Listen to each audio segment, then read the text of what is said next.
ഈശോയിലേറ്റവും സ്നേഹം നിറഞ്ഞ ലൂമിനസ് റേഡിയോയുടെ പ്രിയ ശ്രോതാക്കളെ, ഈശോ മിശിഹായ്ക്ക് സ്തുതിയായിരിക്കട്ടെ.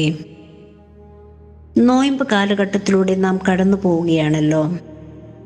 യോഹന്നാന്റെ സുവിശേഷം 14 അധ്യായം 15 വാക്യം, നിങ്ങൾ എന്നെ സ്നേഹിക്കുന്നുവെങ്കിൽ എൻ്റെ കൽപ്പന പാലിക്കും. ഞാൻ പിതാവിനോട് അപേക്ഷിക്കുകയും എന്നേക്കും നിങ്ങളോട് കൂടിയായിരിക്കുവാൻ മറ്റൊരു സഹായകനെ അവിടുന്ന് നിങ്ങൾക്ക് തരികയും ചെയ്യും.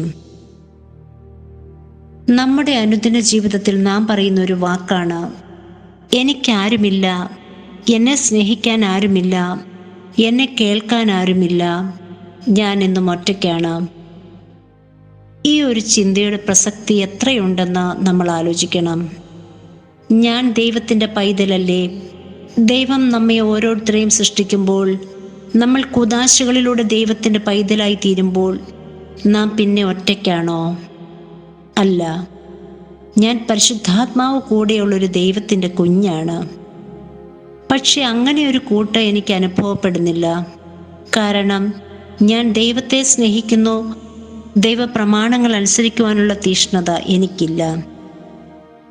എൻ്റെ ജീവിതത്തിൽ മറ്റു ലോകകാര്യങ്ങൾ ചെയ്യുവാനും കൂട്ടുകാരോട് ചേർന്ന് നടക്കുവാനുമൊക്കെ ഒരുപാട് സമയമുണ്ട്. ലോകത്തിൻ്റെ ഭംഗിയിൽ ജീവിക്കുവാൻ നാം എല്ലാവരും വ്യഗ്രതയുള്ളവരാണ്. കർത്താവ് പറഞ്ഞ വഴിയിലൂടെ നടക്കുവാൻ കുറച്ച് ബുദ്ധിമുട്ടുണ്ട്. നാം ഒരാളെ സ്നേഹിക്കുന്നു എന്നതിൻ്റെ പ്രത്യേകത, ആ ആള് പറയാതെ തന്നെ ഇഷ്ടപ്പെട്ട ഭക്ഷണം, അയാൾക്ക് വേണ്ട സർവ്വകാര്യങ്ങളും നാം മനസ്സറിഞ്ഞ് ചെയ്യും. കാരണം അയാളുടെ വായിൽ നിന്ന് നമ്മൾ എന്തോ വലിയ സംഭവമാണെന്ന് കേൾക്കാൻ നമ്മൾ ആഗ്രഹിക്കുന്നത് കൊണ്ടാണ്. ഈശോയുടെ 2ാം ആഗമന സമയത്ത് അന്ത്യവിധിക്കായി തമ്പുരാന്റെ മുൻപിൽ ഈ പറഞ്ഞ ആൾക്കാർ ഒന്നുമില്ലാതെ ഒറ്റയ്ക്കാണ് നമ്മൾ നിൽക്കുന്നത്.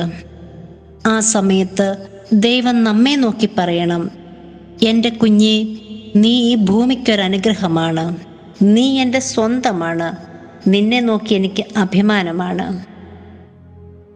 അതുകൊണ്ട് ഈ തിരുവചനത്തിൻ്റെ അർത്ഥം മനസ്സിലാക്കിയാണോ നാം ജീവിക്കുന്നത്? അങ്ങനെ ഒരു ചിന്തയിൽ ഈ നോയമ്പ് കാലത്ത് നല്ല കാര്യങ്ങളും പരസ്നേഹപ്രവൃത്തിയും താഴ്ന്ന മനോഭാവത്തിന് നമുക്ക് ജീവിക്കാം. ദൈവം എല്ലാവരെയും അനുഗ്രഹിക്കട്ടെ. Praise the Lord.